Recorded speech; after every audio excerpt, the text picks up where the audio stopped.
Dans cette vidéo, nous allons voir comment personnaliser des blocs de contenu dans notre newsletter Sendinblue. Je suis dans le tableau de bord Sendinblue en train d'éditer ma newsletter.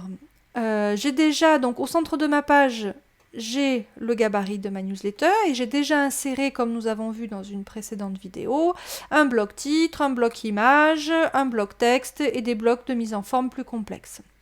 Donc nous allons voir dans un premier temps comment personnaliser le titre. Donc ici j'ai le titre par défaut. Donc en sélectionnant l'ancienne zone de texte, je peux écrire un nouveau titre. Pour changer la taille et la couleur, je sélectionne en double-cliquant sur tout le titre. Donc il faut que j'arrive à sélectionner tout. Et je peux choisir alors d'afficher mon texte en plus gros. Je peux également choisir de modifier la couleur. Voilà. Donc j'ai modifié mon titre. Je peux à présent modifier un bloc texte de la même manière. Je clique sur le bloc texte. Là, bon, je ne vais pas interagir sur la taille de la typographie qui est satisfaisante. Je peux juste, par exemple, décider d'enlever l'ancien texte.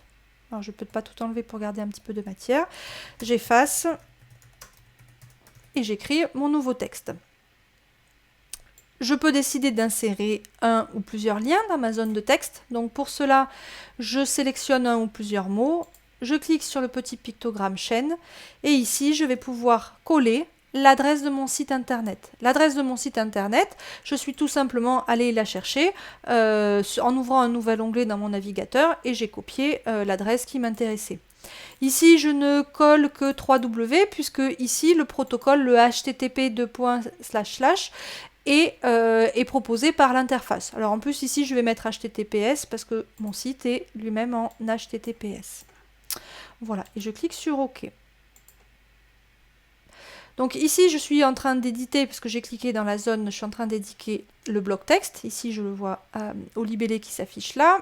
Et je peux donc définir aussi la couleur, une couleur spécifique pour mes liens. Voilà, donc ici par exemple je mets un rose pour la couleur des liens de mon bloc texte. Voilà, deuxième élément que nous avons personnalisé.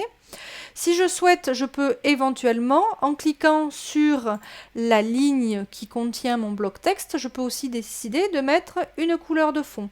Donc là, par exemple, si je veux mettre un gris sur ce fond-là, dans la couleur d'arrière-plan, voilà, je sélectionne une nouvelle couleur. Voilà, si je commence à mettre un fond sur une section, j'essaye de le mettre un petit peu partout pour éviter de faire un côté trop bariolé. Voilà, deuxième élément que nous avons personnalisé. Troisième élément, c'est le bouton.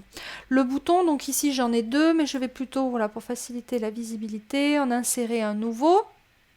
Dans un bouton, ce qui est important de personnaliser, c'est le libellé.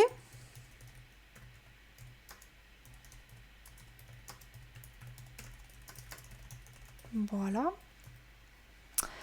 C'est la couleur. Donc il faut bien cliquer voilà, sur l'objet qu'on veut modifier pour avoir ici les options qui correspondent à l'objet qu'on veut modifier. Donc ici le bouton, je vais lui changer sa couleur et on va mettre un bouton orange. Voilà, si éventuellement, donc il faut bien que je reclique sur bouton. Voilà, j'ai changé la couleur, je peux éventuellement changer aussi la couleur du texte. Bon, ici, je vais la laisser en blanc. Et puis, chose qui est très importante pour un bouton, c'est le lien. C'est quand je clique sur le bouton, où est-ce que je vais arriver. Donc là, pareil, je vais chercher l'adresse. Donc ici, je vais changer un petit peu. Je ne vais pas forcément renvoyer vers la page d'accueil. Je peux aussi dire, je renvoie vers une page donnée de mon site internet. Donc ici, ça serait la page des produits, par exemple. Donc je clique sur bouton. Là, j'ai perdu l'option de configuration. Voilà, je suis revenue. Et donc là, je vais pouvoir coller le lien vers lequel l'internaute sera renvoyé en cliquant sur mon bouton. Voilà, je pense aussi à sauvegarder régulièrement mon travail. Donc j'ai personnalisé titre, texte et bouton. Dernière chose que nous allons voir ensemble, c'est l'insertion d'une image. Donc là, en fait, on clique de la même manière que pour les autres blocs, sur le bloc en question. Donc là, je clique sur la zone bleue qui correspond à l'image. Sur le menu latéral à gauche, j'ai des images éventuellement qui remontent si j'en ai déjà uploadé, mais si j'ai rien, ou si celle qui m'intéresse n'y est pas, je clique sur le bouton bleu ajouter une image, j'ai l'explorateur de documents, je vais chercher l'image sur mon ordinateur et je viens la mettre à disposition ici.